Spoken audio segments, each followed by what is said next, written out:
भारतीय सरकार नेटफ्लिक्स पर अब टैक्स लगा सकती है।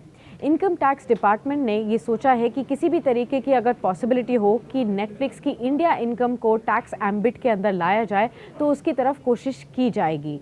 अगर टैक्स डिपार्टमेंट ऐसा करता है और नेटफ्लिक्स के ऊपर और नेटफ्लिक्स की इंडिया इनकम के ऊपर टैक्स लगाता है तो ये पहला ऐसा मूव होगा किसी भी और डिजिटल कंपनी के ऊपर भारतीय सरकार की तरफ से।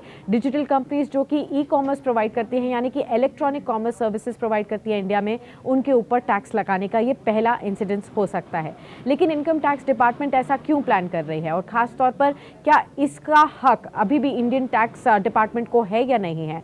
तो ऐसी बात मानी जा रही है कि इसका पूरा हक भारतीय टैक्स डिपार्टमेंट को है या आयकर विभाग को है, क्योंकि इनकम टैक्स अथॉरिटीज ने ये पहले भी इंडिकेट किया हुआ है कि जो भी यूएस हेडक्वार्टर एंटरटेनमेंट कंपनीज होंगी, खासतौर पर जैसे नेटफ्लिक्स की अगर हम बात करें, तो अगर इंडिया के उनके ऑपरेशंस की बात करें तो उनके पास एक परमानेंट एस्टैब्लिशमेंट है इंडिया में।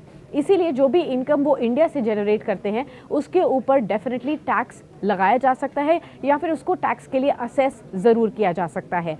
और ऑलरेडी अगर आप देखें तो भारत डिजिटल इकोनॉमी के ऊपर भी टैक्सेशन के ऊपर काफ़ी समय से सोच विचार कर रही है।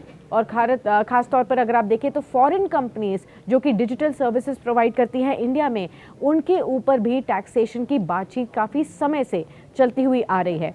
अब भारतीय सरकार ये डिस्कस कर रही है कि किस तरीके से एक डिजिटल टैक्स को लॉन्च किया जाए जो कि इस तरीके की कंपनीज के ऊपर लगाया जा सकता है, जैसे नेटफ्लिक्स के अगेंस्ट लगाया जा सकता है। अगर नेटफ्लिक्स के ऊपर ऐसा लगाया भी जाता है टैक्स तो ये एक टेस्ट केस सिनेरियो हो सकता है। फ्यूचर टैक्सेशन पॉलिसीज इसके ऊपर डिपेंड कर सकती हैं कि फॉरेन डिजिटल कंपनीज के ऊपर किस तरीके का टैक्सेशन भारत में लागू हो सकता है। अब जो रिपोर्ट सजेस्ट कर रही हैं वो ये है कि एक ड्राफ्ट ऑर्डर तैयार हो चुका है जिसमें टैक्स अथॉरिटीज़ ने कुछ 55 करोड़ की इनकम नेटफ्लिक्स की भारत की तरफ से बताई है असेसमेंट ईयर 2021 से 2022 के बीच में।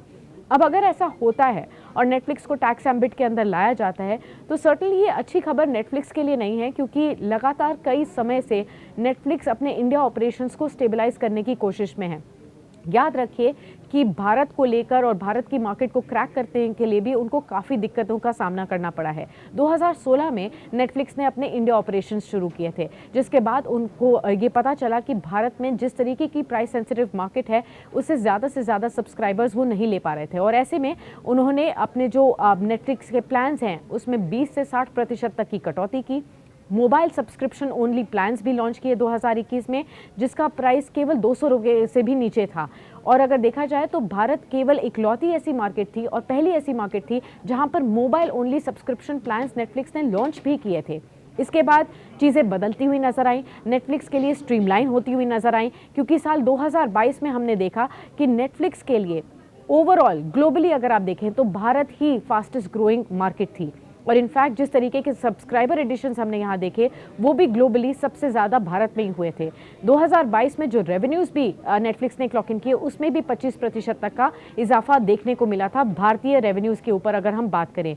इन सब एनकरेजिंग साइंस को देखते हुए नेटफ्लिक्स ने फिर प्लान किया कि भारत में वो बड़े प्लान्स करेंगे, लॉन्ग टर्म के लिए रहना चाहेंगे और अपने एक्सपेंशन के ऊपर और ज़्यादा इंडिया स्पेसिफिक कंटेंट जनरेट करने के लिए इन्वेस्ट भी करने की कोशिश करेंगे। लेकिन अब सवाल ये उठता है कि अगर भारतीय सरकार इस तरीके के प्रपोजल्स को अप्रूव करती है और नेटफ्लिक्स को टैक्स एम्बिट के अंदर लेकर आती है, तो क्या नेटफ्लिक्स आगे जाते हुए जिस तरीके के एक्सपेंशंस प्लान कर रही थी भारत में वो अपने प्लान्स पर खरा उतरेंगे या नहीं?